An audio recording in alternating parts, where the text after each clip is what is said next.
എന്നെ കളിയാക്കിയവരോടും എന്നെ പരിഹസിച്ചവരോടും എന്നെ പിറകോട്ട് വലിച്ചവരോടും ഈ ഡയറക്ട് സെല്ലിംഗ് ഇൻഡസ്ട്രി ചെയ്യുന്ന ആളുകളുടെ മാനത്തിന് വില പറഞ്ഞവരോടും എനിക്ക് ഒരൊറ്റ കാര്യം പറയാനുള്ളൂ. ഒരൊറ്റ കാര്യം ഞാൻ പറയാം. ആ കാര്യം എന്താന്ന് ചോദിച്ചു കഴിഞ്ഞാൽ ഞാൻ ഇവരോട് മുഴുവൻ ഞങ്ങൾ പ്രതികാരം ചെയ്യും. ഇവരോട് മുഴുവൻ ഞങ്ങൾ പ്രതികാരം ചെയ്യും. ഭീരുക്കൾ പറയുന്നത് പോലെ തലയെടുക്കുക, കഴുത്തെടുക്കുക, കൈവെട്ടുക, ഇതൊന്നുമല്ല. ഇവരോട് ഞങ്ങളുടെ പ്രതികാരം എന്ന് പറയുന്നത് ഞങ്ങൾ ഉണ്ടാക്കിയിരിക്കുന്ന നേട്ടങ്ങൾ എണ്ണി എണ്ണി പറഞ്ഞ്, ഞങ്ങളുടെ സ്വപ്നങ്ങൾ എണ്ണി എണ്ണി പറഞ്ഞ്, ഞങ്ങളുടെ ലക്ഷ്യങ്ങൾ എണ്ണി എണ്ണി പറഞ്ഞ് ഇവരോട് ഞങ്ങൾ പ്രതികാരം ചെയ്യും. അത് ഇവരെന്താണ്, കഴുകനെ പോലെ പറന്നുയർന്നാലും നക്ഷത്രങ്ങൾക്കിടയിൽ കൂടുകൂട്ടിയാലും നമ്മൾ പ്രതികാരം ചെയ്യും. ഒരു സംശയം ആരും വിചാരിക്കണ്ട. കാരണം നമ്മളോടൊപ്പം ഗവൺമെന്റ് ഉണ്ടെന്ന് ഇനി നമ്മൾ പേടിക്കേണ്ട ഒരു കാര്യമില്ല. ഇനി കളിയാക്കി കഴിഞ്ഞാൽ നമ്മൾ പേടിക്കില്ല. നമ്മളെ പേടിപ്പിച്ചാൽ നമ്മൾ പേടിക്കില്ല. ഇനി എന്ത് പരിഹസിച്ചു കഴിഞ്ഞാലും നമുക്കിനി ഫിയർ ഇല്ല. ഇനി നമ്മുടെ ഉള്ളിലുള്ളത് എന്താണ്, ഒടുങ്ങാത്ത ഫയറാണുള്ളത്. ഇനി അങ്ങോട്ട് ഫയറാ. ഫയർ എന്ന് പറഞ്ഞു കഴിഞ്ഞാൽ ഊതിക്കഴിഞ്ഞാൽ കെടുന്ന സാധനമല്ല.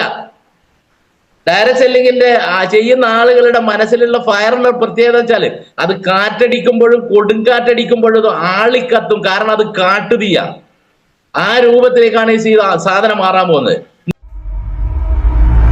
എനിക്കും നിങ്ങൾക്കും ചെയ്യാൻ പറ്റാത്തൊരു കാര്യം ചെയ്ത് വിജയിപ്പിക്കലാണ് നമ്മുടെ ഹീറോയിസ് എന്ന് പറയുന്നത്.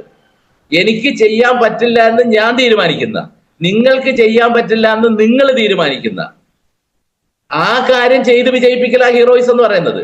അതുകൊണ്ട് തന്നെയാ പറയുന്നത് ഈ ബിസിനസ് നമ്മൾ ഏറ്റെടുത്ത് ചെയ്ത് വിജയിപ്പിച്ച് കാണിച്ചു കൊടുക്കണം. പേര് സുരേഷ് പന്നണ എന്നാണ്. ഇപ്പൊ NTC എന്ന് പറയുന്ന റാങ്കിൽ നിന്ന് വർക്ക് ചെയ്യുന്നു. ഇന്ന് ഞാനിവിടെ ചർച്ച ചെയ്യാൻ പോകുന്ന വിഷയം എന്ന് പറയുന്നത്, സാധാരണഗതിയിൽ നിങ്ങൾ എന്താണ് പ്രതീക്ഷിക്കുന്നത് അതാവില്ല എന്നാണ് എൻ്റെ അനുമാനം. കാരണം നമ്മളിപ്പോ ഈ ഫെബ്രുവരി മാസം എന്ന് പറയുന്നത് നമ്മളെ സംബന്ധിച്ചിടത്തോളം, അതായത് multi level marketing, direct selling വളരെ സീരിയസ് ആയിട്ട് ഏറ്റെടുത്ത് ചെയ്യുന്ന വ്യക്തികളെ സംബന്ധിച്ചിടത്തോളം ഏറ്റവും പ്രധാനപ്പെട്ട ഒരു മാസമാണ്. കാരണം എന്തുകൊണ്ടാന്ന് പറഞ്ഞു കഴിഞ്ഞാല്, ഡയറക്ട് സെല്ലിങ്ങിന് ഒരു മാർഗരേഖയും ഒരു വെബ് പോർട്ടലും കേരള ഗവൺമെന്റ് നമുക്ക് സമ്മാനിച്ച ഒരു മാസത്തിലൂടെയാണ് നമ്മൾ കടന്നു പോകുന്നത്. അപ്പൊ നമ്മൾ അറിഞ്ഞിരിക്കേണ്ട കുറെ കാര്യങ്ങളുണ്ട്. കേൾക്കാൻ പറ്റുന്നില്ലേ കരീം സാറേ? ക്ലിയർ ആണ്. അപ്പൊ നമ്മൾ അറിഞ്ഞിരിക്കേണ്ട കുറെ കാര്യങ്ങളുണ്ട്. സത്യത്തിൽ ഫെബ്രുവരി 19 എന്താണ് സംഭവിച്ചത് എന്നുള്ളതല്ല ഞാൻ ചർച്ച ചെയ്യാൻ പോകുന്നത്. ഫെബ്രുവരി 19 ശേഷം എന്ത് സംഭവിക്കുന്നു എന്നുള്ളതാണ് നമ്മൾ ചർച്ച ചെയ്യേണ്ടത്. അതിനെ നിങ്ങൾ എങ്ങനെ നോക്കിക്കാണുന്നു എന്നുള്ളതും അറിയണം. അതിന് നമ്മൾ അറിയണമെങ്കിൽ ഫെബ്രുവരി 19 വരെ, 2011 ശേഷം ഫെബ്രുവരി 19 വരെ, 2025 ഫെബ്രുവരി 19 വരെയുള്ള നാൾ വഴികൾ നമ്മൾ അറിഞ്ഞേ മതിയാവും. കാരണം 2025 ഫെബ്രുവരി 19 സംഭവിച്ചതിന്റെ കാര്യം എന്താണെന്ന് കൃത്യമായിട്ട് നമ്മൾ അറിയണമെങ്കിൽ, ഇനി അങ്ങോട്ട് ഈ ഒരു ബിസിനസ്സിൽ ഉണ്ടാവുന്ന മാറ്റങ്ങൾ എന്ത് എന്നുള്ളത് കൃത്യമായിട്ട് നമ്മൾ അറിയണമെങ്കിൽ കുറെ കാര്യങ്ങൾ നമ്മൾ മനസ്സിലാക്കേണ്ടതുണ്ട്. അല്ലെങ്കിൽ ഇനി അങ്ങോട്ട് സംഭവിക്കാൻ പോകുന്നത് ഇന്ന രീതിയിലാണെന്ന് ഇപ്പം നമുക്ക് ഉൾക്കാഴ്ചയുള്ള ഏതൊരാൾക്കും പ്രവചിക്കാൻ പറ്റുന്നതാണ്. അത് കൃത്യമായിട്ട് പ്രവചിക്കാൻ പറ്റുന്നതെന്ന് പറഞ്ഞു കഴിഞ്ഞാല്, ഞാൻ ഈ ഡയറക്ട് സെല്ലിംഗ് കമ്പനിയായിട്ട് 2006 മുതൽ ഇതിന്റെ പാരന്റ് കമ്പനിയിലുണ്ട്. അന്ന് വളരെ സ്മൂത്ത് ആയിട്ട് ഇതേ കമ്പനിയിൽ ആണ് ഞാൻ വർക്ക് ചെയ്തുകൊണ്ടിരുന്നത്. അന്ന് തൊട്ട് എനിക്ക് ഈ മൈ ലൈഫ് എന്ന് പറയുന്ന കമ്പനിയുടെ പിന്നിൽ പ്രവർത്തിക്കുന്ന വ്യക്തികളെ കൃത്യമായിട്ട് എനിക്കറിയാം. അതിന്റെ മാനേജ്മെന്റിനെ കൃത്യമായിട്ട് അറിയാം. അത് ചലിപ്പിക്കുന്ന ആളുകളെ കൃത്യമായിട്ട് അറിയാം. അതിനുശേഷം 2011 കൂടി സംഭവിച്ച കാര്യം എന്താന്ന് പറഞ്ഞു കഴിഞ്ഞാല്, നിലവിലുള്ള മണി ചെയിൻ കമ്പനികൾ ഒരുപാട് ആളുകളുടെ കാശ് പറ്റിച്ച് വലിയ പ്രശ്നത്തിലേക്ക് വരുന്ന സമയത്താണ് കേരളത്തിലെ മുഴുവൻ മണി ചെയിൻ കമ്പനികളെയും ലോക്ക് ചെയ്യുന്ന കൂട്ടത്തിൽ ഇവിടുത്തെ ഡയറക്ട് സെല്ലിംഗ് കമ്പനികളെയും ലോക്ക് ചെയ്തത്. അത് അന്ന് മാന്യമായിട്ട് വർക്ക് ചെയ്തുകൊണ്ടിരുന്ന ഏതൊരു വ്യക്തികളെ സംബന്ധിച്ചിടത്തോളം ഒന്ന് പിറകോട്ടടിപ്പിച്ചിട്ടുണ്ട്. ആ പിറകോട്ടടിച്ച സമയത്ത് പോലീസ് ശരിക്കും പറഞ്ഞു കഴിഞ്ഞാൽ വേട്ടയാടിയിട്ടുണ്ട്. ഇതിന്റെ കൃത്യമായ ചരിത്രം നിങ്ങൾ അറിയണമെങ്കിൽ അതിന് നേതൃത്വം കൊടുത്ത, നമ്മുടെ കൂട്ടത്തിൽ നിന്ന് നേതൃത്വം കൊടുത്ത ബെല്ലിസാറിൽ നിന്ന് തന്നെ കേൾക്കണം. അങ്ങനെയാണ് ആദ്യമായിട്ട് ലോക ചരിത്രത്തിലല്ല, ഇന്ത്യ ചരിത്രത്തിൽ ആദ്യമായിട്ട് ഒരു ട്രേഡ് യൂണിയൻ സംവിധാനം വരുന്നത് 2011 ഈ മേഖലയിൽ. 2011 ഈ മേഖലയിൽ 2011 കൃത്യമായിട്ട് പറഞ്ഞു കഴിഞ്ഞാൽ ഒക്ടോബർ 19 ആദ്യമായിട്ട് വരുന്നത്. ഞാൻ സംസാരിക്കുന്ന സമയത്ത് ഒരു കാരണവശാലും ഇതിൻ്റെ അകത്ത് രാഷ്ട്രീയം കാണരുത്. കാരണം ഞാൻ സംസാരിക്കുന്ന വിഷയങ്ങൾ മുഴുവൻ ഏതെങ്കിലും സംഘടന, തുടക്കത്തിലുണ്ടായിരുന്ന സംഘടന, ആ സംഘടനയായിട്ട് എനിക്ക് യാതൊരു തരത്തിലുള്ള ബന്ധവുമില്ല.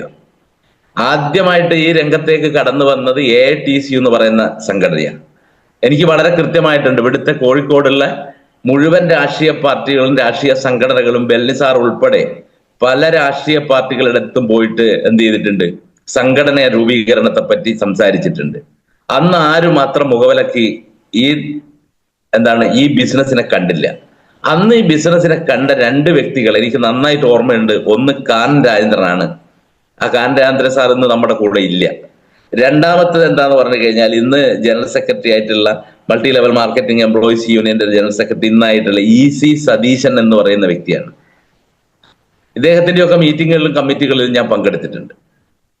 അപ്പൊ ആകെ ഒരു പേടിപ്പെടുത്തുന്ന രീതിയിൽ നിന്ന് നമുക്കൊരു ആത്മവിശ്വാസം, ഒരു കോൺഫിഡന്റ് ലഭിച്ചിരിക്കുന്ന ഒരു സംഘടനാ പ്രവർത്തനമാണ് പിന്നീട് അങ്ങോട്ട് നടന്നത്. അപ്പൊ നമ്മളിപ്പോ പറയുന്ന ഫെബ്രുവരി 19 നമ്മൾ ആവേശത്തോടു കൂടി പോയിരുന്ന് കേരളത്തിന്റെ മുഖ്യമന്ത്രിയുടെ പേരിന് പ്രസക്തിയില്ല. കേരളത്തിന്റെ മുഖ്യമന്ത്രി നമ്മളോട് നേരിട്ട് വന്ന് സംവദിക്കുന്നതാണ് multi level marketing, direct selling കമ്പനികളെ പറ്റി. അയാളെ എന്ത് പറഞ്ഞു, എങ്ങനെ പറഞ്ഞു എന്നുള്ളതല്ല. എന്നെ സംബന്ധിച്ചിടത്തോളം പറയുകയാണെങ്കിൽ അതിന്റെ ലീഗൽ വശങ്ങളെ പറ്റിയല്ല ഞാൻ അന്ന് ചിന്തിച്ചത്. ആ ഫെബ്രുവരി 19 ഞാൻ ചിന്തിച്ച ഒരേ ഒരു കാര്യം എന്താന്ന് പറഞ്ഞു കഴിഞ്ഞാൽ, കേരളത്തിന്റെ മുഖ്യമന്ത്രി നമ്മുടെ മുന്നിൽ വന്ന് നിന്ന് നമ്മൾ ചെയ്യുന്ന വർക്കിനെ പറ്റി, നമ്മൾ ചെയ്യുന്ന ജോലിയുടെ, നമ്മൾ ചെയ്യുന്ന ബിസിനസിനെ പറ്റി അദ്ദേഹം നമ്മളോട് സംസാരിച്ചു എന്നുള്ളത് തന്നെയാണ് ഇതിന്റെ ഏറ്റവും പോസിറ്റീവായിട്ടുള്ള കാര്യം. അന്ന് 2011 സംഘടന നിലവിൽ വരുന്ന സമയത്ത് അന്നത്തെ ഗുരുദാസ് ദാസ് ഗുപ്ത, ഇതിനകത്ത് ചില വ്യക്തികൾക്കെങ്കിലും അദ്ദേഹത്തെ പരിചയം ഉണ്ടാവും. അദ്ദേഹം ഉയർത്തിപ്പിടിച്ച ഒരു മുദ്രാവാക്യം ഉണ്ടായിരുന്നു: ജീവിക്കാനായി പോരാടുക, പോരാട്ടത്തിലൂടെ ജീവിക്കുക. ഇതാണ് അന്ന് നമുക്ക് അവര് തന്ന സന്ദേശം എന്ന് പറയുന്നത്. ഇനി മറ്റൊരു സന്ദേശം എന്താന്ന് പറഞ്ഞു കഴിഞ്ഞാൽ, അവര് നിരന്തരമായി പോരാടിക്കൊണ്ടിരുന്ന ഒരു സംഗതി എന്താന്ന് പറഞ്ഞാൽ, ഡീസന്റ് ജോബ് ഡീസന്റ് വേജ് എന്നാണ്. വളരെ ഡീസന്റ് ആയിട്ടുള്ള ഒരു ജോലി നമുക്ക് വേണം, വളരെ ഡീസന്റ് ആയിട്ട് നമുക്ക് അതിനൊരു പ്രതിഫലവും കിട്ടണം എന്നുള്ള സമര കാര്യങ്ങളൊക്കെ തന്നെ നടന്നുകൊണ്ടിരുന്ന സമയമാണ്. അങ്ങനെ ഇവരൊക്കെ വന്ന് പിന്നീടാണ് ഈ രംഗത്തേക്ക് മറ്റുള്ള രാഷ്ട്രീയ പാർട്ടികളും സംഘടനകളും കടന്നു വരുന്നത്. ഈ സംഘടനകളും കാര്യങ്ങളും ഒക്കെ തന്നെ വന്നതിന് ശേഷമാണ് ഒരു ആത്മവിശ്വാസം ഓരോരുത്തരിലേക്കും കടന്നു വന്നത്. മുമ്പ് ഈ ബിസിനസ് നിർത്തിപ്പോയവരൊക്കെ പിന്നീട് തിരിച്ചു വന്നത് അതാണ്. പിന്നീട് ഒരു തിരിച്ചു വരവില്ല എന്നുള്ള രൂപത്തിൽ നിർത്തിപ്പോയതാ. ഞാനൊക്കെ ആ രൂപത്തിൽ നിർത്തിപ്പോയതാണ്. പിന്നീട് ഒരു തിരിച്ചു വരവിന്റെ കാര്യം അന്വേഷിച്ച് നോക്കിക്കഴിഞ്ഞാൽ മനസ്സിലാവുക, ഇവിടെ ട്രേഡ് യൂണിയനുകൾ നിലവിൽ വന്നത് കൊണ്ടാണ് ആളുകൾ വീണ്ടും തിരിച്ചിതിൻ്റെ അകത്തേക്ക് വന്നത്. അപ്പൊ ട്രേഡ് യൂണിയനുകൾക്കുള്ള സ്വാധീനം കേരളത്തിൽ, പ്രത്യേകിച്ച് കേരളത്തില്, അത് നൽകുന്ന ആത്മവിശ്വാസം ചെറുതൊന്നുമല്ല. എന്നിട്ടാണ് അതിന്റെ സമര പോരാട്ടങ്ങൾ. പാർലമെന്റ് മാർച്ച് നടന്നിട്ടുണ്ട്, അതുപോലെ തന്നെ സെക്രട്ടേറിയറ്റ് മാർച്ച് നടന്നിട്ടുണ്ട്, സെക്രട്ടേറിയറ്റ് ധർണ നടന്നിട്ടുണ്ട്. ഇങ്ങനെ ഒട്ടനവധി സമര പോരാട്ടങ്ങൾ ഇതിന്റെ പിന്നിൽ നടന്നിട്ടുണ്ട്. അതിനൊക്കെ നേതൃത്വം കൊടുത്ത വ്യക്തികളും അതുപോലെ തന്നെ അതിന്റെ മുമ്പിൽ നിന്ന് നയിച്ചവരുണ്ട്. കാനൻ രാജേന്ദ്രൻ സാർ ഇപ്പൊ ഇല്ല, അവരൊക്കെ നിന്ന് നയിച്ച ആൾക്കാരാണ്. അവര് നമുക്കൊരു നമ്മൾ ചെയ്യുന്ന ജോലി മാന്യമായ തൊഴിലാണ്, ആളുകളെ പറ്റിക്കുന്നതല്ല, ആളുകളെ ചേർക്കുന്നതല്ല, ആളുകളെ വഴിതെറ്റിക്കുന്നവരല്ല. ഒരു കൃത്യമായിട്ട് ഗവൺമെന്റിന് പോലും നൽകാൻ കഴിയാത്ത തരത്തില് ഒരു ജോലി സമ്പ്രദായം അല്ലെങ്കിൽ ഒരു തൊഴിൽ സംരംഭമാണ് ഇവര് സ്റ്റാർട്ട് ചെയ്തിരിക്കുന്നത്. ആരുടെയും സഹായമില്ലാതെ ആർക്കും സ്വന്തമായിട്ട് സെലക്ട് ചെയ്യാൻ പറ്റുന്ന, തെരഞ്ഞെടുക്കാൻ പറ്റുന്ന രീതിയിലേക്ക് ഒരു ബിസിനസ്സാണ് ഇവർ ചെയ്യുന്നത് എന്നുള്ള കൃത്യമായിട്ടുള്ള തിരിച്ചറിവ് വന്ന ലീഡേഴ്സാണ് അത് കേരളത്തോട് വിളിച്ചു പറയാൻ തുടങ്ങിയത്. അങ്ങനെ വിളിച്ചു പറയാൻ തുടങ്ങിയ സമയത്ത്, ഇനി അത് മാത്രമല്ല, ഇതിൻ്റെ അകത്ത് ഏറ്റവും വലിയ പ്രത്യേകത എന്ന് പറയുന്നത്, 2011 ആദ്യത്തെ മെമ്പർഷിപ്പും കാര്യങ്ങളൊക്കെ തന്നെ കടന്നു വരുന്നത്. പിന്നീട് ആ രംഗത്ത് AITC ആണ് വരുന്നത്, പിന്നെ CIT വന്നു, INTC വന്നു, BMS വന്നു, STU വന്നു. ഇതിലൊക്കെ തന്നെ നിങ്ങൾ നോക്കിയാൽ കാണുന്നത് എന്താന്ന് പറഞ്ഞാൽ 2011 ശേഷം നമ്മൾ ഇപ്പൊ സംസാരിക്കുന്ന 2025 ഏറ്റവും ഗ്രോത്ത് റേറ്റ് കാണിച്ചിരിക്കുന്ന വിഭാഗം ഏതാന്ന് ചോദിച്ചു കഴിഞ്ഞാൽ ഓരോ സംഘടന എടുത്ത് നിങ്ങൾ നോക്കിക്കഴിഞ്ഞാലും അതിൻ്റെ അകത്ത് നെറ്റ്വർക്ക് മാർക്കറ്റിംഗിലാണ് ഏറ്റവും ഗ്രോത്ത്, മെമ്പർഷിപ്പ് ഗ്രോത്ത് വന്നിരിക്കുന്നത്. ആ ഗ്രോത്താണ് സത്യത്തിൽ ഇവിടുത്തെ ഭരണകൂടത്തിന്റെ കണ്ണു തുറപ്പിച്ചത്.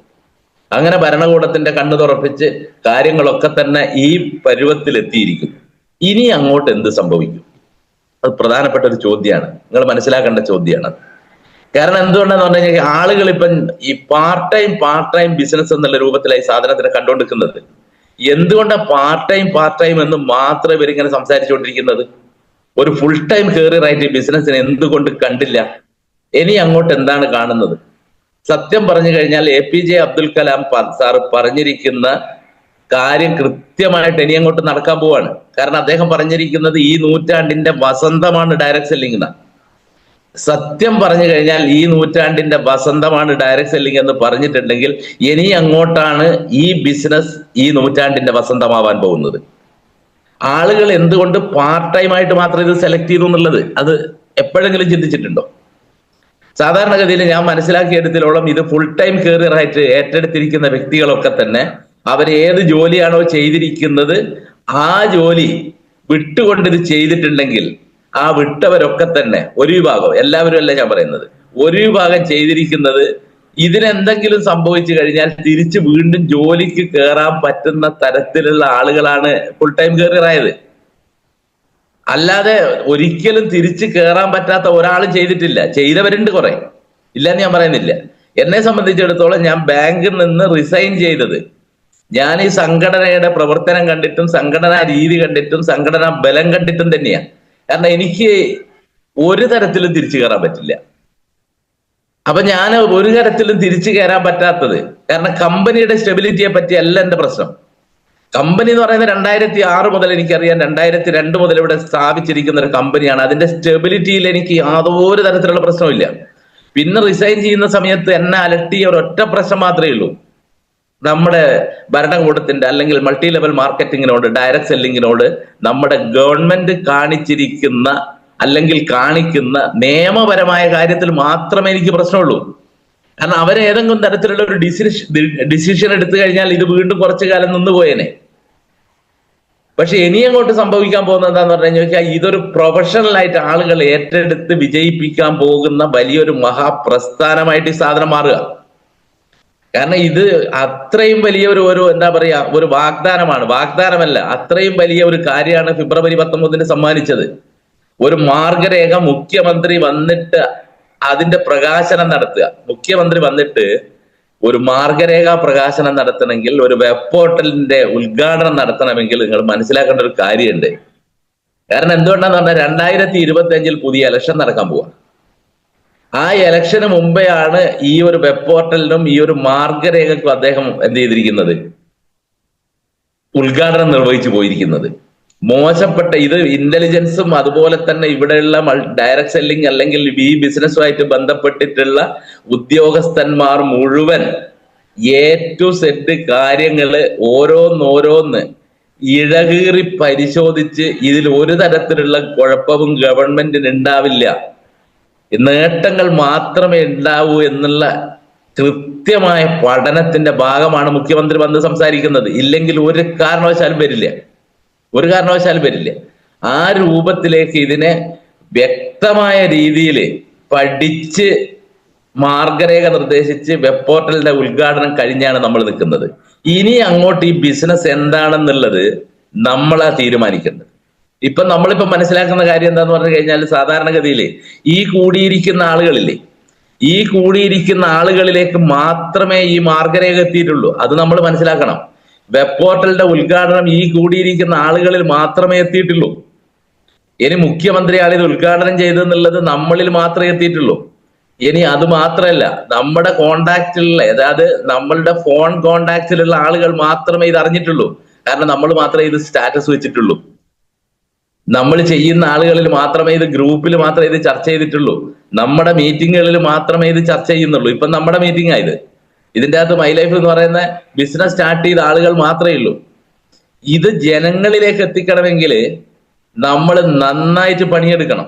ഇതെത്തേണ്ടത് ജനങ്ങളിലേക്കാണ്. ഈ ബിസിനസ്സിന് വന്നിരിക്കുന്ന മാറ്റങ്ങൾ, നിയമപരമായിട്ടുള്ള മാറ്റങ്ങൾ, ഗവൺമെന്റ് ഇതിനോട് സ്വീകരിക്കുന്ന സമീപനം, കാര്യങ്ങളൊക്കെ തന്നെ ഇനി ജനങ്ങളിലേക്ക് ഇറങ്ങി ചെല്ലണം. അവിടെയാണ് നമ്മുടെ പണി. അത് നമ്മൾ വെറുതെ സ്റ്റേജിൽ മാത്രം ഇരുന്നത് കൊണ്ടൊന്നും ആയില്ല. അല്ലാത്ത രൂപത്തിൽ നമ്മൾ ഏതൊക്കെ തരത്തിൽ ഇത് പ്രചരിപ്പിക്കാൻ പറ്റുമോ ആ രീതിയിലൊക്കെ തന്നെ പ്രചരിപ്പിക്കണം. ആ പ്രചരിപ്പിക്കുന്ന സമയത്ത് നമ്മൾ നമ്മുടെ കയ്യിലുണ്ടായിരിക്കേണ്ട പേപ്പർ കട്ടിങ്സുകൾ, നമ്മളെ കയ്യിലുണ്ടായിരിക്കേണ്ട മുഖ്യമന്ത്രിയുടെ സ്പീച്ച്, അനിൽ സാറിന്റെ സ്പീച്ച്, ഇനി ആ ആൾക്കൂട്ടം, ഇതൊക്കെ തന്നെ നമ്മുടെ കയ്യിലുണ്ടായിരിക്കണം. മുഴുവൻ ആളുകളുടെയും കയ്യിലുണ്ടായിരിക്കണം. എന്നിട്ട് നമ്മൾ ഡോക്യുമെന്റ്സ് വെച്ചിട്ടാണ് നമ്മൾ സംസാരിക്കേണ്ടത്. ഡോക്യുമെന്റ്സ് വെച്ചിട്ട്. ഇതുപോലെ തന്നെ ഇന്ത്യ രാജ്യത്ത് ഏറ്റവും കൂടുതൽ ഈ ബിസിനസ്സിനെ പോസിറ്റീവായി കാണുകയും ഇതിനു വേണ്ടി പ്രവർത്തിക്കുകയും ചെയ്ത ഒരു വ്യക്തിയുണ്ട്. ഇന്ന് നമ്മുടെ കൂടെ ഇല്ല. രാംവിലാസ് പസ്വാൻ എന്ന് പറയുന്ന ഒരു വ്യക്തിയാണ്. അദ്ദേഹത്തിന്റെ കട്ടിങ്സ് ആണ് നിങ്ങൾ GTS എടുക്കുന്ന സമയത്തോ അല്ലെങ്കിൽ നിങ്ങളുടെ ലാപ്ടോപ്പിലും മറ്റുള്ള കാര്യങ്ങളൊക്കെ പറയുന്നത്. ഈ ബിസിനസ്സിന് റെഗുലേറ്ററി കമ്മിറ്റി വരാൻ പോകുന്നു. എത്ര കാലം നമ്മളത് പ്രസംഗിച്ച് നടന്നിട്ടുണ്ടെന്നറിയോ? എത്ര കാലം പ്രസംഗിച്ച് നടന്നിട്ടുണ്ടെന്നറിയോ? തുടക്കത്തിൽ നമ്മൾ അതിനെപ്പറ്റി സംസാരിക്കുന്ന സമയത്ത് ഒരു മോട്ടിവേഷൻ എന്നുള്ള രൂപത്തിൽ അല്ലാതെ ഒരു കാരണവശാലും അത് വരുന്നുള്ള വിശ്വാസത്തോടു കൂടി ഞാൻ സംസാരിച്ചിട്ടില്ല. പിന്നീടാണ് സംഘടനാ രംഗത്തേക്ക് സാധനം കടന്നു വന്നത്. ആത്മാർത്ഥമായിട്ട് ഞാൻ എന്ത് ചെയ്തിട്ടുണ്ട്, അതിനെപ്പറ്റി സംസാരിച്ചിട്ടുണ്ട്. സംസാരിക്കാൻ കാരണം ഇതിൻ്റെ അകത്ത് ട്രേഡ് യൂണിയൻ ഇടപെട്ടിട്ടുണ്ട്. ട്രേഡ് യൂണിയൻ ഇടപെട്ട് കഴിഞ്ഞാൽ ആ മേഖലയിൽ വർക്ക് ചെയ്യുന്ന ഏതൊരു വ്യക്തിക്കും വളരെ ആത്മാർത്ഥമായിട്ട് അഭിമാനത്തോടുകൂടി സുരക്ഷിതമായിട്ട് വർക്ക് ചെയ്യാൻ പറ്റുന്ന ഒരു മേഖലയായി ഇത് മാറുമെന്ന് പിന്നീട് വിശ്വസിച്ചിട്ടുണ്ട്. അപ്പൊ സംസാരിക്കുന്നതിന് കൂടുതൽ വന്നിട്ടുണ്ട്. അത് കഴിഞ്ഞ MI ഉത്സവം എന്ന് പറയുന്നത്, അതുപോലെ തന്നെ അതിനുശേഷം നടന്നിരിക്കുന്ന ഒരുപാട് പ്രോഗ്രാമുകളുണ്ട്. ആ പ്രോഗ്രാമുകളിലൊക്കെ തന്നെ അനീഷ് സാർ എടുത്തു പറഞ്ഞ കാര്യം ഞങ്ങൾ പറഞ്ഞിട്ടുണ്ട്. എല്ലാ ആളുകളോടും വിളിച്ച് പറഞ്ഞിട്ടുണ്ട്. ഇതൊരു റെഗുലേറ്ററി കമ്മിറ്റി വരാൻ പോകുന്നു എന്ന്. പക്ഷെ ഇന്ത്യയുടെ ചരിത്രത്തിൽ ആദ്യമായി 3.5 കോടി മാത്രം ജനങ്ങളുള്ള കേരളം എന്ന് പറയുന്ന ഇട്ടാവട്ടത്തിലാണ് ആത്മാഭിമാനത്തോടുകൂടി തലയുയർത്തി നിന്ന് നെഞ്ച് വിരിച്ചുകൊണ്ട് നമുക്ക് സമൂഹത്തിലേക്ക് ഇറങ്ങി ബിസിനസ് ചെയ്യാൻ പറ്റുന്ന ഒരു പ്ലാറ്റ്ഫോം നമുക്ക് ലഭിച്ചിരിക്കുന്നു എന്നുള്ളതാണ്. അതിൽ നമുക്ക് അഭിമാനിക്കുക തന്നെ വേണം. ഇനി ഡയറക്ട് സെല്ലിംഗ് ഇന്ത്യ നിയമവും കാര്യങ്ങളൊക്കെ തന്നെ പാർലമെന്റിലേക്കും ഈ രൂപത്തിലേക്ക് റെഗുലേറ്ററി കമ്മിറ്റി പാർലമെന്റിലേക്ക് എത്തുന്ന സമയത്ത് എത്തും. ഒരു സംശയം വിചാരിക്കേണ്ട. ആ എത്തുന്ന സമയത്ത് എന്നും അഭിമാനിക്കാൻ പറ്റുന്ന ഒരു കൊച്ചു സംസ്ഥാനമായിട്ട്, ഒരു മലയാളമായിട്ട് നമുക്ക് മാറാൻ പറ്റി എന്നുള്ളതാണ്. ഇനി എന്താ സംഭവിക്കുന്നതെന്ന് ചോദിച്ചു കഴിഞ്ഞാൽ, ഇത് നിങ്ങൾ കൃത്യമായിട്ട് മറ്റുള്ളവരെ പഠിപ്പിക്കാൻ, നമ്മുടെ പ്ലാനും കാര്യങ്ങളും പഠിപ്പിക്കുന്നതിനേക്കാൾ കൂടുതലായിട്ട് ഈ സംഭവിച്ചിരിക്കുന്ന കാര്യങ്ങളുടെ പ്രാധാന്യം നമ്മൾ മനസ്സിലാക്കുകയും അത് ജനങ്ങളിലേക്ക് എത്തിക്കുകയും ചെയ്തു കഴിഞ്ഞാൽ ഇനി അങ്ങോട്ട് സംഭവിക്കുന്നത്, നിങ്ങൾ സാധാരണഗതിയിൽ ഏതൊരു വീട്ടിൽ ചെന്ന് കഴിഞ്ഞാലും ഇപ്പം നമ്മൾ മനസ്സിലാക്കുന്നത്, കുട്ടികൾ എന്തെടുക്കുന്നു എന്ന് ചോദിച്ചു കഴിഞ്ഞാൽ കുട്ടികൾ ഡിഗ്രി കഴിഞ്ഞിരിക്കുന്നു. ഇപ്പൊ എങ്ങോട്ട് പോയി, മോൻ എങ്ങോട്ട് പോയി, മോൾ എങ്ങോട്ട് പോയി എന്ന് ചോദിച്ചു കഴിഞ്ഞാൽ എല്ലാ വീട്ടിൽ നിന്നും ഞാൻ ഇപ്പൊ കേട്ടുകൊണ്ടിരിക്കുന്നത് അവൻ PSCക്ക് പഠിക്കുകയാണ്. അത് വലിയൊരു സംഭവമാക്കിയിട്ടാണ്. PSCക്ക് പഠിക്കുന്ന മോശമെന്നല്ല ഞാൻ പറഞ്ഞത്, അതൊരു വലിയ സംഭവമാക്കിയിട്ടാണ് ആളുകൾ എടുത്തിരിക്കുന്നത്. കാരണം PSC എന്ന് പറയുന്നത് അവന്റെ ഒരു ജോബ് സേഫ്റ്റി ആണ് എന്നുള്ള, അവളുടെ ഒരു ജോബ് സേഫ്റ്റി ആണെന്നുള്ളത് രക്ഷിതാക്കളും മനസ്സിലാക്കുന്നു, കുട്ടികളും മനസ്സിലാക്കുന്നു. അതുകൊണ്ടാണ് എല്ലാവരും അതിനു വേണ്ടിയിട്ട് ഇപ്പം കൂണ് പോലെ മുളച്ചു വന്നിട്ടുണ്ട്. PSC ഇന്നലെ ഇന്നൊന്നും വന്ന സംഗതി ഒന്നുമല്ല. പക്ഷെ ആ PSCനെ ശരിക്കും എന്താന്ന് പറഞ്ഞു കഴിഞ്ഞാൽ അതിനെ ഒരു ക്യാമ്പയിൻ നടത്തിയിട്ട് PSC എന്ന് പറയുന്ന സാധനത്തിനെ മാറ്റിമറിച്ചിട്ടുണ്ട് ആളുകൾ. അതുകൊണ്ടാണ് എല്ലാ സ്ഥലങ്ങളിലും, എല്ലാ ടൗണുകളിലും, എല്ലാ സിറ്റികളിലും എണ്ണിയാ തീരാത്ത PSC കോച്ചിങ് സെന്ററാണ് വന്നിരിക്കുന്നത്. അത് ഈ മാറ്റത്തിന്റെ ഭാഗമാണ്. ഒരു സേഫ്റ്റി മോഡാണ്. എന്താണ് സേഫ്റ്റി മോഡ്? 18ാമത്തെ വയസ്സിൽ ഒരു ചെറിയ പയ്യൻ ചിന്തിക്കുന്നത്, എനിക്ക് PSCയുടെ ജോലി കിട്ടിക്കഴിഞ്ഞാൽ, ശമ്പളം കിട്ടിക്കഴിഞ്ഞാൽ അവൻ ചിന്തിക്കുന്നത് ശമ്പളത്തെ പറ്റിയല്ല, അവൻ 65ാമത്തെ വയസ്സിൽ കിട്ടുന്ന, 55ാമത്തെ വയസ്സിൽ കിട്ടുന്ന പെൻഷനെ പറ്റി അവൻ ചിന്തിച്ചുകൊണ്ടിരിക്കുന്നത്. ആ പെൻഷനെ പറ്റി.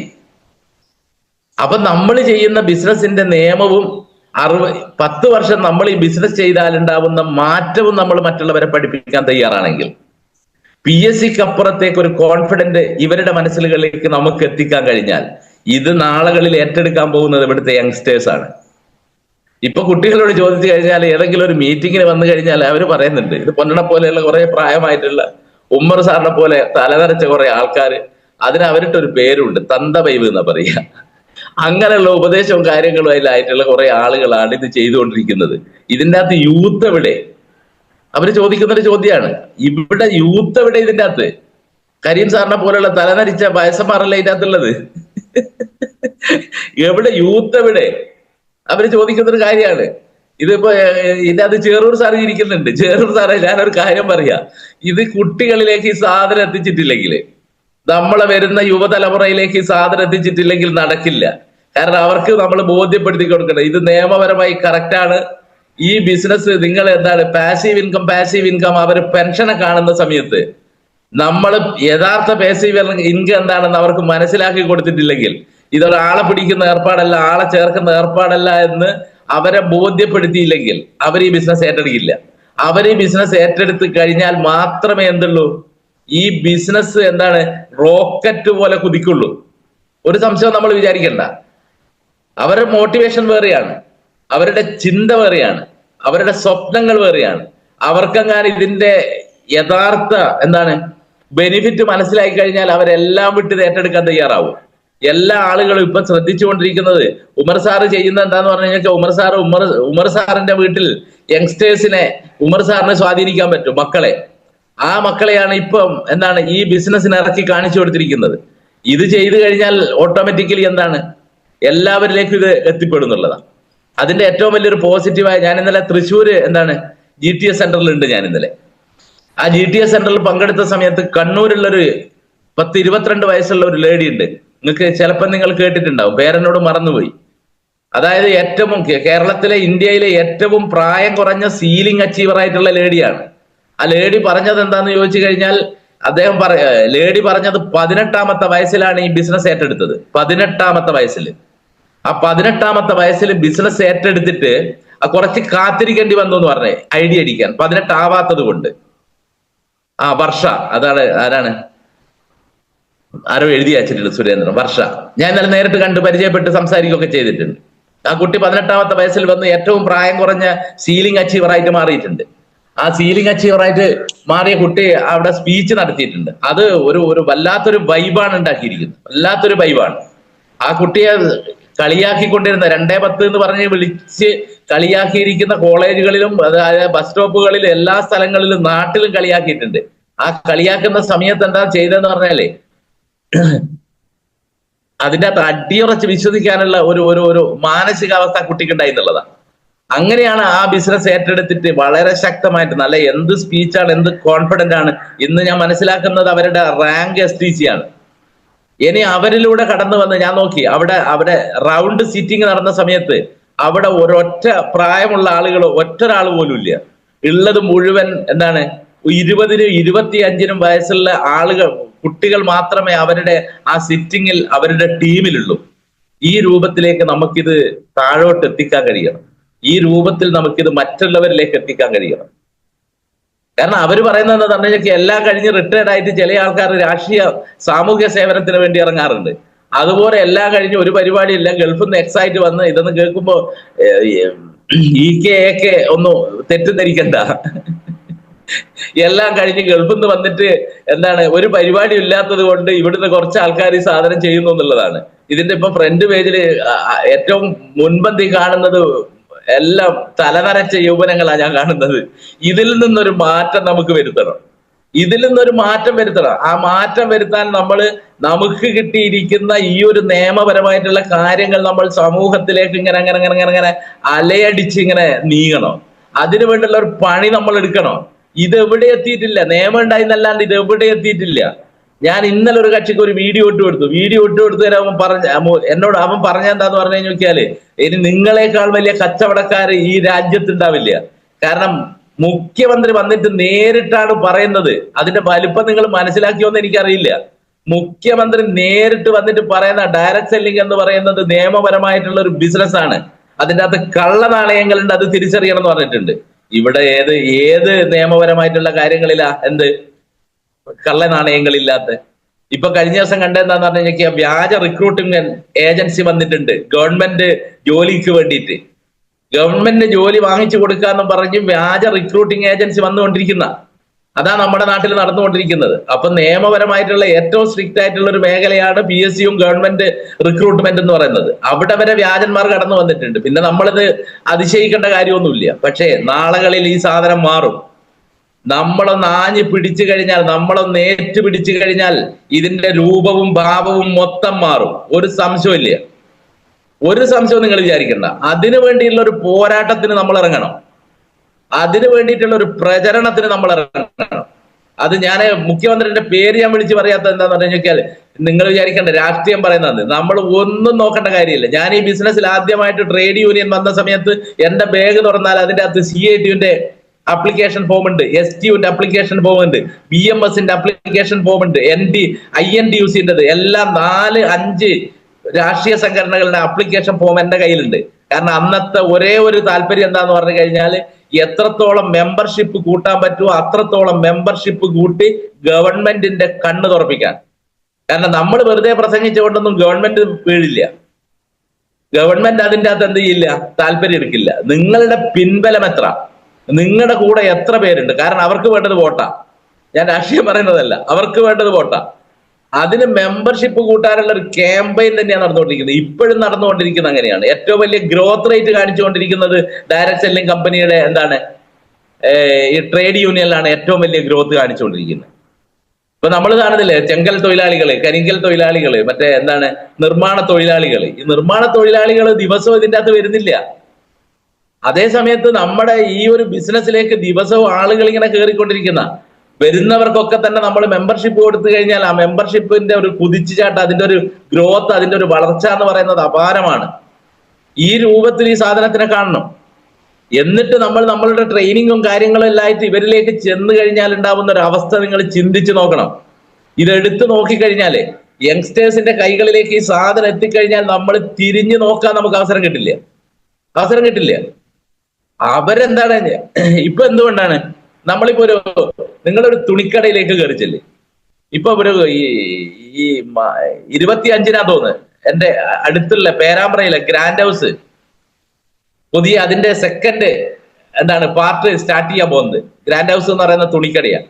ആ തുണിക്കടയില് ജോലിക്ക് വേണ്ടിയിട്ടുള്ള ഒരു ഇന്റർവ്യൂ നടന്നിരുന്നു. ആ ഇന്റർവ്യൂ നടന്നത് അവിടുത്തെ ഏറ്റവും വലിയ EMS ഹാളിൽ വെച്ചുകൊണ്ടാണ് ഈ ഇന്റർവ്യൂ നടന്നത്. EMS എന്നാ എനിക്ക് തോന്നുന്ന പേരതാന്നോ എനിക്കറിയില്ല. അവിടെ ഇന്റർവ്യൂ നടക്കുന്ന സമയത്ത് നമ്മളവിടെ പരിപാടിയും കാര്യങ്ങളൊക്കെ വെച്ചിട്ടുണ്ട്. ഏകദേശം 2000-2500 ആൾക്കാരെ ഉൾക്കൊള്ളാൻ പറ്റുന്ന ഏറ്റവും വലിയൊരു ഹാളാണത്. ഹാള് പുറത്തുമായിട്ട്. എന്നിട്ടും അവിടെ ട്രാഫിക് ജാമായിരുന്നു റോഡില്. അതായത് യുവജനങ്ങൾ മുഴുവൻ ദിവസ വരുമാനമായിട്ടുള്ള 350-500 രൂപക്ക് വേണ്ടിയാണ് ക്യൂ നിന്നിരിക്കുന്നത് എന്നുള്ളത് മനസ്സിലാക്കണം. ഇനി അത് മാത്രമല്ല, ഞാൻ എപ്പോഴും ചിന്തിക്കുന്ന ഒരു കാര്യമുണ്ട്. ഞാൻ ചിന്തിക്കുന്ന കാര്യം എന്താന്ന് പറഞ്ഞു കഴിഞ്ഞാൽ നിങ്ങൾ ഏത് നന്ദിലത്ത് G-മാർട്ടിലേക്ക് നിങ്ങൾ ചെല്ല്, മൈജിയിലേക്ക് നിങ്ങൾ കാര്യച്ചല്ലേ, ഏതെങ്കിലും വൻകിട തുണിക്കടകളിലേക്ക് നിങ്ങൾ കാര്യച്ചല്ലേ, അവിടെ 30-ന് മുകളിൽ പ്രായമുള്ള ഒറ്റൊരാളെ പോലും നിങ്ങൾക്ക് കാണാൻ പറ്റില്ല. 30-ന് മുകളിൽ പ്രായമുള്ള ഒരു ഒറ്റ മനുഷ്യനെയും കാണാൻ പറ്റില്ല.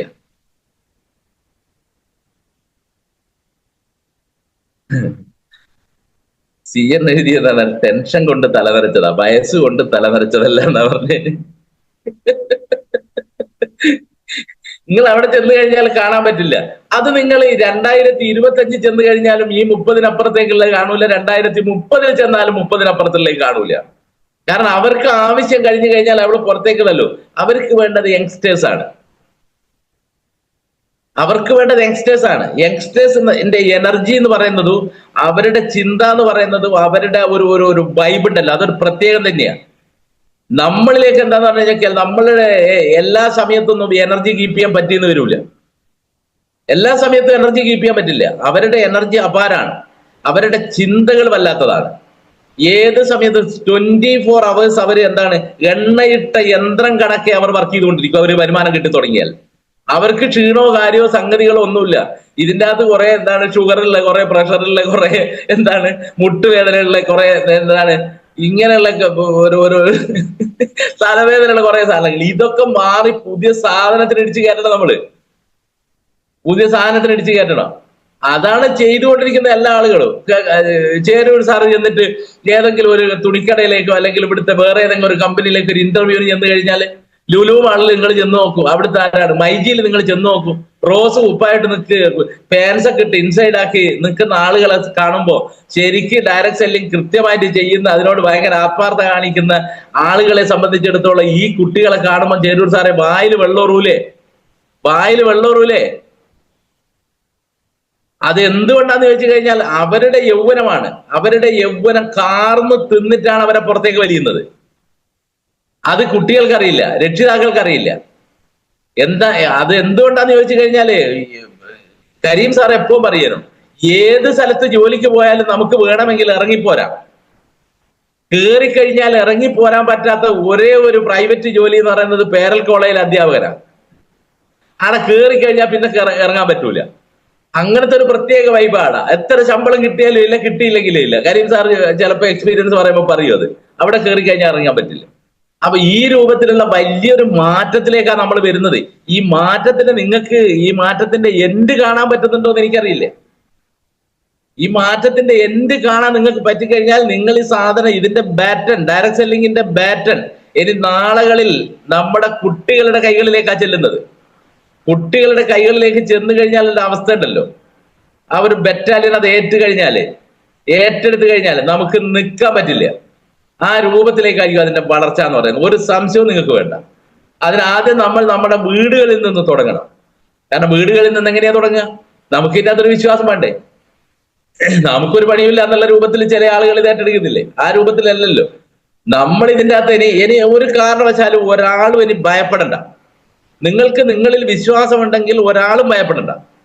ഇനി ആകെ നിങ്ങൾ ഭയപ്പെടേണ്ടത് നിങ്ങളെ മാത്രം. നിയമത്തെ നിങ്ങൾ ഭയപ്പെടണ്ട, കമ്പനിയെ നിങ്ങൾ ഭയപ്പെടണ്ട. ഇന്ന് വളരെ സീരിയസ് ആയിട്ട് ഇതൊരു പ്രൊഫഷണൽ ആയിട്ട് നാളുകളിൽ മാറുന്നു ചിന്തിക്കുകയും അത് സീരിയസ് ആയിട്ട് ഏറ്റെടുക്കുകയും ചെയ്ത ഒരൊറ്റ കമ്പനിയേ ഉള്ളൂ കേരളത്തില്, ഇന്ത്യയിലുള്ളൂ. അത് മൈ ലൈഫാ. കാരണം അതിനെപ്പറ്റി കൃത്യമായിട്ട് സീരിയസ് ആയിട്ട് ഏറ്റെടുത്ത് ഇനി മറ്റുള്ള കമ്പനികളൊക്കെ ഒന്ന് ഞാൻ മനസ്സിലാക്കിയ സമയത്ത് അതിന്റെ പ്ലാൻ അല്ല, അതിനകത്ത് വലിയ വലിയ അച്ചീവ്മെന്റ് നടത്തിയ ആളുകൾ മുഴുവൻ ഇപ്പോഴും പാർട്ട് ടൈമാ ചെയ്യുന്നത്. വിശ്വാസം ഇല്ല എന്ന് പറയുന്നത് ഡയറക്ട് സെല്ലിംഗ് വിശ്വാസം ഇല്ലാത്തല്ല, അവരവരുടെ കമ്പനിയിൽ വിശ്വാസം ഇല്ലാത്തതുകൊണ്ടാണ് ചെയ്യാത്തത്. അതേ സമയത്ത് നമ്മുടെ കമ്പനി വളരെ കൃത്യമായിട്ട് കാര്യങ്ങൾ മനസ്സിലാക്കിയിട്ടുണ്ട്. അവരിതൊരു പ്രൊഫഷണൽ ആയിട്ടാണ് ഈ സാധനം ഏറ്റെടുത്ത് ചെയ്യുന്നത്. അതുകൊണ്ട് തന്നെയാണ് അവർ കേരളവും ഇന്ത്യ രാജ്യവും ഇനി ഭരിക്കാൻ പോകുന്നത്. ഇനി രാഷ്ട്രീയപരമായിട്ടാണ് അങ്ങനെ, ബിസിനസ് പരമായിട്ടാണ് അങ്ങനെ ഭരിക്കാൻ പോകുന്നത് മൈ ലൈഫ് എന്ന് പറയുന്ന കമ്പനി തന്നെയാണ്. ഒരു സംശയം ആർക്കും വേണ്ട, ഒരു സംശയവും വേണ്ട. ഇനി തീരുമാനം നമ്മുടെതാ. കാരണം എനിക്ക് ചെയ്യാൻ പറ്റുന്നു എന്ന് പറയുന്ന ഒരു കാര്യം ചെയ്യാൻ ഞാൻ വേണ്ട കാര്യമില്ല. നിങ്ങൾക്ക് ചെയ്യാൻ പറ്റുന്ന, നിങ്ങൾക്ക് തോന്നുന്ന കാര്യം ചെയ്യാൻ നിങ്ങൾ വേണ്ട. അതേത് പൊട്ടനും പറ്റൂ. പക്ഷെ എനിക്കും നിങ്ങൾക്കും ചെയ്യാൻ പറ്റാത്തൊരു കാര്യം ചെയ്ത് വിജയിപ്പിക്കലാണ് നമ്മുടെ ഹീറോയിസ് എന്ന് പറയുന്നത്. എനിക്ക് ചെയ്യാൻ പറ്റില്ല എന്ന് ഞാൻ തീരുമാനിക്കുന്ന, നിങ്ങൾക്ക് ചെയ്യാൻ പറ്റില്ല എന്ന് നിങ്ങൾ തീരുമാനിക്കുന്ന ആ കാര്യം ചെയ്ത് വിജയിപ്പിക്കലാ ഹീറോയിസ് എന്ന് പറയുന്നത്. അതുകൊണ്ട് തന്നെയാ പറയുന്നത് ഈ ബിസിനസ് നമ്മൾ ഏറ്റെടുത്ത് ചെയ്ത് വിജയിപ്പിച്ച് കാണിച്ചു കൊടുക്കണം. ഞാനും നിങ്ങളും ചെയ്യുന്നത് എന്താണ്? തെറ്റായ പ്രവണതയല്ല. ഞാനും നിങ്ങൾ ചെയ്യുന്നത് നിയമപരമായിട്ടുള്ള, ഗവൺമെന്റ് അംഗീകരിച്ചിട്ടുള്ള മാന്യമായ ബിസിനസ്സാണ് ചെയ്യുന്നത്. നമ്മൾ ഫ്രോഡാണെന്ന് വിളിച്ചു പറഞ്ഞവരില്ലേ? ഇനി ഞാൻ അവസാനിപ്പിക്കാം, സമയമായി തുടങ്ങിയിട്ടുണ്ട്. നിങ്ങൾക്കും സംസാരിക്കണ്ടേ കുറച്ച് കാര്യങ്ങൾ. ഇനി ഞാൻ ഒരു കാര്യം ഞാൻ പറയാ, ഞാൻ എന്നെ സംബന്ധിച്ചിടത്തോളം ഞാൻ 100% കോൺഫിഡന്റാ. 100% കോൺഫിഡന്റാ. എന്തുകൊണ്ടാന്ന് ചോദിച്ചു കഴിഞ്ഞാൽ 2006 മുതലുണ്ട്. 2006 മുതൽ ഞാനും ബെല്ലി സാറും അതുപോലെ തന്നെ ശൈലേഷ് സാറും ബിജു സാറൊക്കെ തന്നെ കേട്ട് പഴകിയതാണ്. കേട്ടുപഴകിയെന്ന് പറഞ്ഞു കഴിഞ്ഞാല് ആളെ പിടിക്കുന്നവൻ, ആളെ പറ്റിക്കുന്നവൻ എന്ന് വേണ്ട എന്തൊക്കെ കേട്ടിട്ടുണ്ട്. ചതിയന്മാരാണ്, കള്ളന്മാരാണ് എന്ന് വരെ കേട്ടിട്ടില്ലേ? പക്ഷെ നിങ്ങൾ ഒരു കാര്യം ഉറപ്പിച്ചോ, ഞാൻ എല്ലാ സ്റ്റേജിലും ഞാൻ എണ്ണി പറയുന്ന ഒരു കാര്യമുണ്ട്. എണ്ണി പറയുന്ന കാര്യങ്ങൾ എന്ന് പറഞ്ഞു കഴിഞ്ഞാൽ എന്നെ കളിയാക്കിയവരോടും എന്നെ പരിഹസിച്ചവരോടും എന്നെ പിറകോട്ട് വലിച്ചവരോടും ഈ ഡയറക്ട് സെല്ലിംഗ് ഇൻഡസ്ട്രി ചെയ്യുന്ന ആളുകളുടെ മാനത്തിന് വില പറഞ്ഞവരോടും എനിക്ക് ഒരൊറ്റ കാര്യം പറയാനുള്ളൂ. ഒരൊറ്റ കാര്യം ഞാൻ പറയാം. ആ കാര്യം എന്താന്ന് ചോദിച്ചു കഴിഞ്ഞാൽ ഞാൻ ഇവരോട് മുഴുവൻ ഞങ്ങൾ പ്രതികാരം ചെയ്യും. ഇവരോട് മുഴുവൻ ഞങ്ങൾ പ്രതികാരം ചെയ്യും. ഭീരുക്കൾ പറയുന്നത് പോലെ തലയെടുക്കുക, കഴുത്തെടുക്കുക, കൈവെട്ടുക, ഇതൊന്നുമല്ല. ഇവരോട് ഞങ്ങളുടെ പ്രതികാരം എന്ന് പറയുന്നത് ഞങ്ങൾ ഉണ്ടാക്കിയിരിക്കുന്ന നേട്ടങ്ങൾ എണ്ണി എണ്ണി പറഞ്ഞ്, ഞങ്ങളുടെ സ്വപ്നങ്ങൾ എണ്ണി എണ്ണി പറഞ്ഞ്, ഞങ്ങളുടെ ലക്ഷ്യങ്ങൾ എണ്ണി എണ്ണി പറഞ്ഞ് ഇവരോട് ഞങ്ങൾ പ്രതികാരം ചെയ്യും. അത് ഇവരെന്താണ്, കഴുകനെ പോലെ പറന്നുയർന്നാലും നക്ഷത്രങ്ങൾക്കിടയിൽ കൂടുകൂട്ടിയാലും നമ്മൾ പ്രതികാരം ചെയ്യും. ഒരു സംശയം ആരും വിചാരിക്കണ്ട. കാരണം നമ്മളോടൊപ്പം ഗവൺമെന്റ് ഉണ്ടെന്ന് ഇനി നമ്മൾ പേടിക്കേണ്ട ഒരു കാര്യമില്ല. ഇനി കളിയാക്കി കഴിഞ്ഞാൽ നമ്മൾ പേടിക്കില്ല. നമ്മളെ പേടിപ്പിച്ചാൽ നമ്മൾ പേടിക്കില്ല. ഇനി എന്ത് പരിഹരിച്ചു കഴിഞ്ഞാലും നമുക്ക് ഇനി ഫിയർ ഇല്ല. ഇനി നമ്മുടെ ഉള്ളിലുള്ളത് എന്താണ്, ഒടുങ്ങാത്ത ഫയറാ ഉള്ളത്. ഇനി അങ്ങോട്ട് ഫയറാ. ഫയർ എന്ന് പറഞ്ഞു കഴിഞ്ഞാൽ ഊതിക്കഴിഞ്ഞാൽ കെടുന്ന സാധനമല്ല. ഡയറക്ട് സെല്ലിങ്ങിന്റെ ചെയ്യുന്ന ആളുകളുടെ മനസ്സിലുള്ള ഫയറിന്റെ പ്രത്യേകത വെച്ചാല് അത് കാറ്റടിക്കുമ്പോഴും കൊടുങ്കാറ്റടിക്കുമ്പോഴും ആളിക്കത്തും. കാരണം അത് കാട്ടുതീയ. ആ രൂപത്തിലേക്കാണ് ഈ സാധനം മാറാൻ പോകുന്നത്. നിങ്ങൾ എഴുതി വെച്ചോ, ഇന്നത്തെ എന്റെ മോർണിംഗ് മീറ്റ് മനസ്സിൽ വെച്ചോ. ഉമർ സാറിന്റെ അടുത്ത് റെക്കോർഡ് ഉണ്ടാവും. ഇനി ഒരു 3 വർഷം കഴിയുമ്പോൾ ചേരൂർ സാറേ നിങ്ങൾ കണക്കായിക്കോ, പൊന്നണ ഇങ്ങനെ പറഞ്ഞിട്ടുണ്ടല്ലോ എന്ന്. പറഞ്ഞത് സത്യമായിരിക്കും, ഒരു സംശയവും വേണ്ട. ആളുകൾ ഫുൾ ടൈം ആയിട്ട് ഈ സാധനം ഏറ്റെടുക്കും.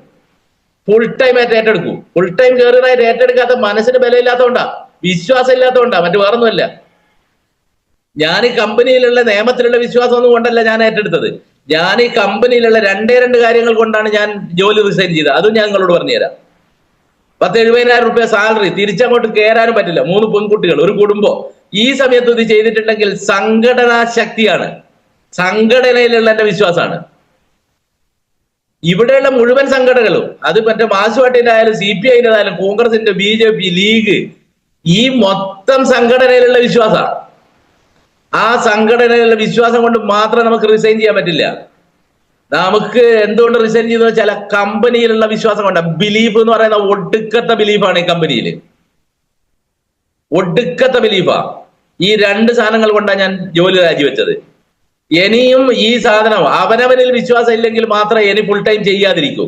അവനവനിൽ വിശ്വാസമുള്ള, അവനവനിൽ ചെയ്ത് വിജയിപ്പിക്കാന്നുള്ള പൂർണ്ണ ബോധ്യമുള്ള, ഇത് മനസ്സിലാക്കിയിട്ടുള്ള മുഴുവൻ ആളുകളും നാളുകളിൽ അല്ലെങ്കിൽ ഇന്ന് തന്നെ റിസൈൻ ചെയ്ത് എന്താണ് ഇത് ഫുൾ ടൈം കയറിയായിട്ട് നാളുകളിൽ ഇത് ഏറ്റെടുക്കും. ഇത് ഒരു കൊടുങ്കാറ്റായി മാറും. കേരളത്തില് ഒരു കൊടുങ്കാറ്റായി മാറും, ഒരു സംശയവും വേണ്ട. നാശം വിതക്കുന്ന കൊടുങ്കാറ്റല്ല, വസന്തം പിരിയുന്ന കൊടുങ്കാറ്റായി മാറും. ഇത് വസന്തം പിരിയുന്ന കൊടുങ്കാറ്റായി നാളെ ഇത് മാറും, ഫെബ്രുവരി 19 ശേഷം. ഇനി ക്രിസ്തുവിന് മുമ്പ് ക്രിസ്തുവിന് ശേഷം എന്ന് പറയുന്നുണ്ട്. ഫെബ്രുവരി 19 മുമ്പും 19 ശേഷം എന്നായിരിക്കും ഡയറക്ട് സെല്ലിങ്ങിനെ മാറ്റിമറിക്കുക. ഇനി എന്നും തങ്കലിപികളിൽ നമ്മൾ കേരളം ഉണ്ടാവും, മലയാളികൾ ഉണ്ടാവും.